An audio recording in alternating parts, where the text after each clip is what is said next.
प्यारे विद्यार्थी छात्र छात्राओं, हिंदी कक्षा में हिंदी क्लास में तुम सबका स्वागत है।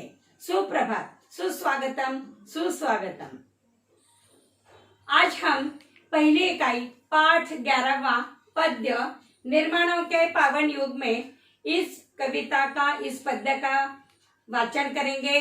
इस पद्य को हम समझेंगे। पहली इकाई में 11 पाठ, उसमें के 3 पाठ अभ्यासक्रम से कम कर दिए गए हैं। पाठ तीसरा, पाठ 8वां, पाठ 9वां और ये पाठ 11वां है। तो फर्स्ट टर्म का यह अभ्यासक्रम आज हम समाप्त कर देंगे। निर्माणों के पावन युग, इस पद्य के रचनाकार हैं अटल बिहारी वाजपेयी।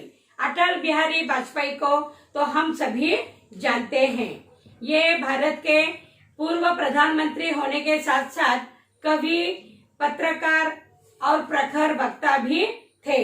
इनका जन्म 25 दिसंबर 1924 को मध्य प्रदेश में हुआ। इनकी रचनाएं जीवन की जिजीविषा, राष्ट्र प्रेम एवं ओज से परिपूर्ण है। इनकी प्रमुख कृतियों में मेरी 51 कविताएं, कविता संग्रह, कुछ लेख, कुछ भाषण, बिंदु बिंदु विचार, अमर बलिदान, गद्य रचनाएं आदि का समावेश होता है। पद्य संबंधी थोड़ी सी जानकारी भी हम शुरू में जान लेंगे। कविता रस की अनुभूति कराने वाली, सुंदर अर्थ प्रकट करने वाली, लोकोत्तर आनंद देने वाली रचना कविता होती है। इसमें दृश्य की अनुभूतियों को साकार किया जाता है।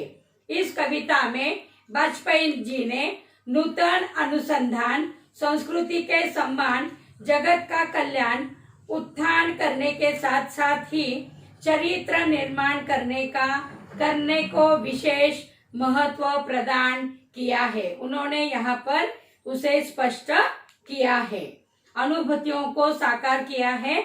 और अटल बिहारी जी की यह रचना ऐसी ही यह कविता तुम्हें अभ्यासक्रम में दी गई है।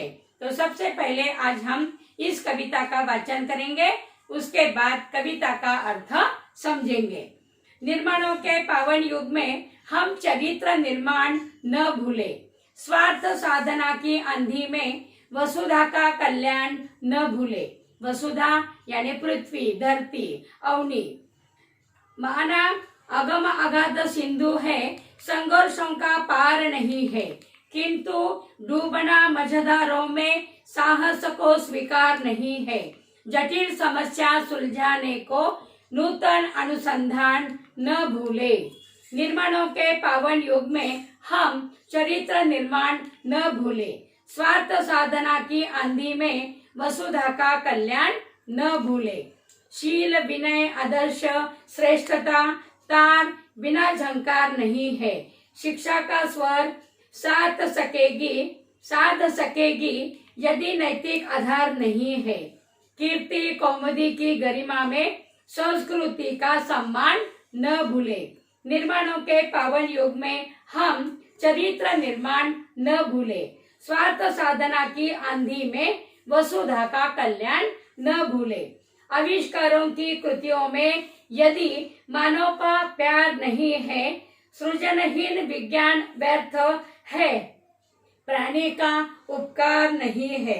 भौतिकता के उत्थानों में जीवन का उत्थान न भूले। निर्माणों के पावन युग में हम चरित्र निर्माण न भूले, स्वार्थ साधना की आंधी में वसुधा का कल्याण न भूले। तो इस प्रकार इन पंक्ति अटल बिहारी वाजपेयी जी ने इन पंक्तियों में बहुत कुछ हमें बता दिया है। वसुधा यानी पृथ्वी, अगम अपार, अगाध अथाह, मझधार लहरों के बीचों बीच, कौमुदी चांदनी, भौतिकता सांसारिकता, उत्थान उन्नति प्रगति।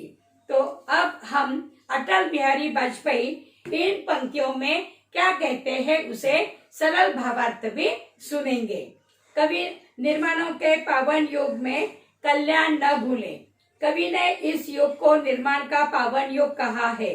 उन्होंने युग के निर्माण के साथ ही चरित्र को निर्माण पर ध्यान देने की बात कही है। इन पंक्तियों में यह संदेश दिया गया है कि निर्माण के इस युग में स्वार्थ की जो आंधी चली है उसमें जगत के कल्याण को नहीं भूलना चाहिए।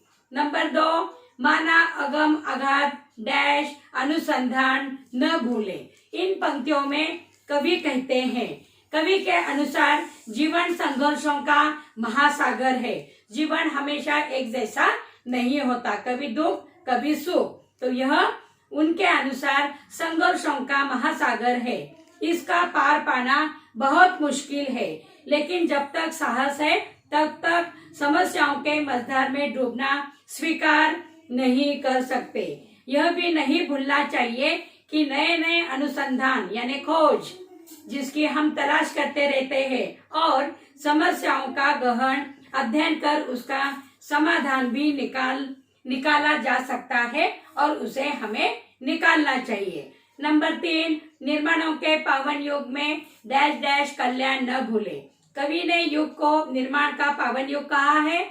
उन्होंने युग के निर्माण के साथ साथ चरित्र के निर्माण पर ध्यान देने की बात कही है। इन पंक्तियों में यह संदेश दिया गया है कि निर्माण के इस युग में स्वार्थ की जो आंधी चली है उससे जगत के कल्याण को नहीं भूलना चाहिए।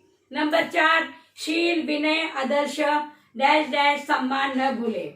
कवि कहते हैं कि शील विनय आदर्श और श्रेष्ठता के तारों के बगैर शील विनय आदर्श डैश सम्मान न भूले। कवि कहते हैं कि शील विनय आदर्श और श्रेष्ठता के तारों के बगैर झंकार नहीं हो सकती, अर्थात इन गुणों के बगैर सम्मान और विकास संभव नहीं है। नैतिक गुणों के बगैर शिक्षा भी अपने उद्देश्यों में पूरी तरह सफल नहीं हो सकती। अतः यश और सम्मान की चक्काचौंध में संस्कृति का सम्मान करना नहीं भूलना चाहिए। संस्कृति को भारत देश में बहुत महत्व दिया गया है। नंबर 5, निर्माणों के पावन युग डैश डैश कल्याण न भूले। कवि ने इस युग को निर्माण का पावन युग कहा है। उन्होंने युग के निर्माण के साथ चरित्र के निर्माण पर ध्यान देने की बात कही है। इन पंक्तियों में यह संदेश दिया गया है कि निर्माण के इस युग में स्वार्थ की जो आंधी चली है उसमें जगत के कल्याण को नहीं भूलना चाहिए।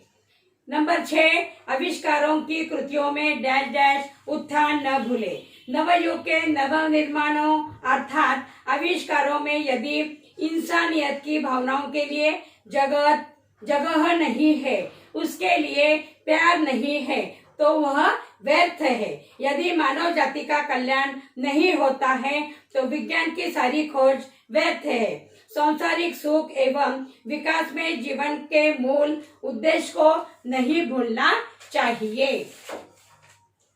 नंबर 7, निर्माणों के पावन युग डैश डैश कल्याण न भूले।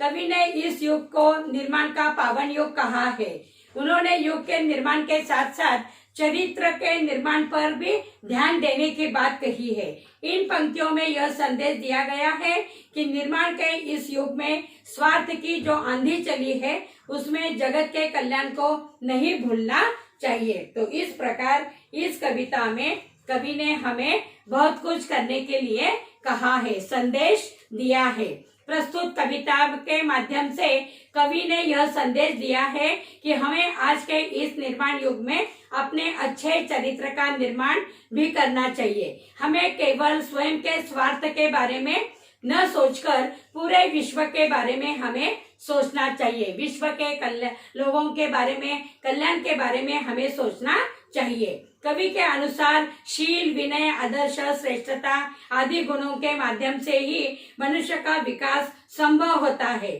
तथा नैतिक गुणों को से ही शिक्षा का उद्देश्य भी पूर्ण हो सकता है। हमें यश प्राप्ति एवं सांसारिक सुखों की प्राप्ति हेतु जीवन के मूल उद्देश्य को नहीं भूलना चाहिए। यही इस कविता में कवि ने हमें संदेश भी दिया है। तो समझ गए? तो वर्ग पाठ, पहले कविता का वाचन करो, कविता गौर से पढ़ो, उसके बाद कविता एक बार, उसके बाद शब्द संसार में शब्दार्थ दिए गए हैं, शब्दार्थ लिखो। और अगली तासिका में इसका स्वाध्याय हम पूरा करेंगे। और कल ही दशहरा हुआ है, दशहरा की ढेर सारी शुभकामनाएं। हैप्पी दशहरा। Thank you.